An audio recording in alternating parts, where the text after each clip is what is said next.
বন্দে পুরুষোত্তমম, বন্দে পুরুষোত্তমম, বন্দে পুরুষোত্তমম। ইষ্টপ্রাণ দাদা ও মায়েরা, সকলের প্রতি রইল আমার আনন্দিত জয়গুরু। পরম দয়াল শ্রী শ্রী ঠাকুর অনুকূল চন্দ্রের বাবাঞ্জলি প্রাণের ঠাকুর কিছু আলোচনা করার জন্য চেষ্টা করছি। আপনারা আমার ইউটিউব চ্যানেল বিশ্বাস তরুণ গীতবাণী সাবস্ক্রাইব, লাইক, শেয়ার, কমেন্ট করে আমাকে আগামী দিন কিছু বলার জন্য অনুপ্রাণিত করবেন। ইদা ইদা হি ধর্মস্য গ্লানি বভূতি ভারত অভ্যুত্থানত ধর্মস্য তদাত্মানি সৃজনাহুম। যুগ যুগ পরে গীতার এই মহা আকাশবাণী, এই ভাগবত প্রতিশ্রুতিই আবার ধ্বনিত হয়ে উঠল নতুন সুরে, নতুন ছন্দে। বিশ্বজনমনে পরম বর্ষার মলয় হিল্লোল তুলে ফুটল রে ওই সত্যতপন অন্ধকারের পুঞ্জনাশী। বাজল দয়াল বিশ্বনাথের শাশ্বত ওই মধুরবাসী। শিওরে ওঠে সপ্তভুবন অমৃতধার দীপ্ত সুরে। হাঁকছে প্রভু বংশীনাদে, আর তো আমি নই রে দূরে। কাঁদিস নে আর শঙ্কা কিসের, আত্মকেরে দুঃখ বুগে। ধর্মস্থাপনাত্মাই সম্ভবামি যুগে যুগে। দাপরে রুদ্ধখারা প্রাচীরের অন্তরালে অত্যাচারে জর্জরিত বাসুদেব দেবকীর কাতর প্রার্থনা। অপমানে অত্যাচারে জর্জরিত বিধ্বস্ত জনতার আকুল আর্তনাদ। আশ্রমে আশ্রমে ভক্ত ঋষিকুলের পরিত্রাণের আকাঙ্ক্ষা আত্মকণ্ঠে আকর্ষণ করল সেই ঐশী পুরুষকে। তিনি হলেন ত্রাণ করলেন, আত্মকে পরিত্রাণ করলেন সাধুগণকে। বহুদিন হল অবসান, কলির প্রভাবে দুর্জন হল দুর্মদ। নবকলেবরে নতুনোত্তম অত্যাচারে জর্জরিত হল বসুন্ধরা। সবলের অত্যাচারে দুর্বল হল গৃহহীন, নারী হল দর্শিতা। অসত্য প্রভাবিত দুর্নীতির ব্যাপকতা বাড়তে লাগলো দেশ থেকে প্রদেশে। অরাজকতার চরম অবস্থা সমাজের প্রতিটি ক্ষেত্রে প্রকট হলো। দুঃখ, দারিদ্র্য, প্রাকৃতিক বিপর্যয় ও স্বার্থলিপ্সার কুর অভিযানে ধ্বংসের পথে গেল জাতির নৈতিকতা, শিক্ষা, স্বাস্থ্য, খাদ্য। দিকে দিকে উঠল আত্মনাথের কোলাহল। আধুনিক জরাসন্ধ, শিশুপাল আর দন্তপক্রের অত্যাচারী মানবতা আবার উচ্চস্বরে আহ্বান জানালো সেই পরম পরিত্রাতাকে। তিনি হলেন মনমোহিনীর অধীর প্রতীক্ষায় প্রভু পেলেন প্রকৃত আধার। শিবচন্দ্রের ঔরসে অবতীর্ণ হলেন মাটির এই পৃথিবীতে। পদ্মা থিরির গড়ে গড়ে জ্বলে উঠল মঙ্গল প্রদীপ। ধ্বনিত হল শঙ্কের ধ্বনিত নন্দিত নিনাদ। জ্যোতিষ বর্ম ও ধ্বনি ব্রহ্ম একত্রে সম্মিলন। অনহত ধনু ঘণ্টা বাজে, শঙ্খ বাজে, মৃদঙ্গ। অসীম তুমি সসীম হলে সীমার বাদনে বাঁধলে নিজেকে ধরা দিলে ভক্তের ডাকে।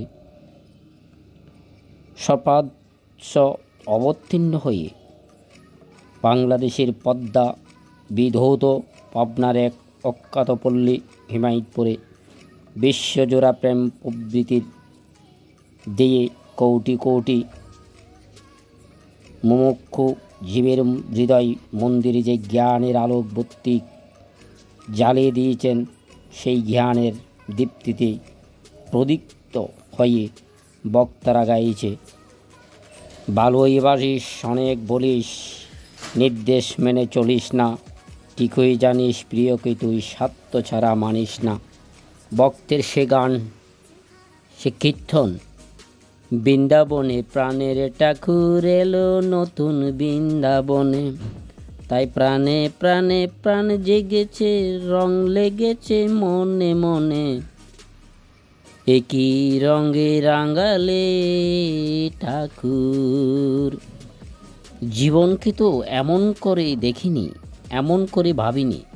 পাপ পুণ্যের কচকচকিতে সারা জীবন কত বিকৃত হয়ে যখন তোমার শরণাপন্ন হলাম, তখন জানলাম যা করলে অস্তিত্বকে রক্ষা করা যায় তাই পুণ্য, যা করলে রক্ষা হতে পতিত হয় তাই পাপ। সব তীর্থসার তোমার সান্নিধ্য, শিখলাম তীর্থের প্রকৃত তাৎপর্য, যেইখানে গমন করলে মনের গন্তির মোচন বা সমাধান হয় তাই তীর্থ। নতুন করে জেগে উঠল আর্য ভারতবর্ষের বর্ণাশ্রম ধর্ম। চতুরাশ্রমের প্রথম সোপান সদ্গুরুর দীক্ষায় দীক্ষিত হয়ে ঋষিবাদের মোহ কাটিয়ে সরাসরি ঋষির সাথে যুক্ত হলো সবাই। জ্ঞান ভক্তি ও কর্মের উচ্ছল তৎপরতায় মুক্ত ও জীবন্ত পুরুষোত্তমকে স্বীকার করে ধন্য হলো সবাই। পূর্ব দিগন্তের দীপ্ত সেই আলোকচটা ক্রমে ক্রমে আলোকিত করে তুলল সুদূর পশ্চিমকেও। আপনার সেই অখ্যাত পল্লীতেই উপচে পড়ল অগণিত মানুষের বীর। ঠাকুরের লোক পাবনী জীবন বেদিমূলে নতজানু হয়ে প্রণাম জানালেন। তদানীন্তন ভারতের এক এক দিকপাল দেশবন্ধু চিত্তরঞ্জন দাস, জানকীনাথ বসু, মহাত্মা গান্ধী প্রভৃতি বরেণ্য নেতৃবর্গ। শ্রী ঠাকুর অনুকূলচন্দ্রের মুখে অনগল নিঃসৃত হতে থাকল জীবন ছলনার অনুকূল বাণী।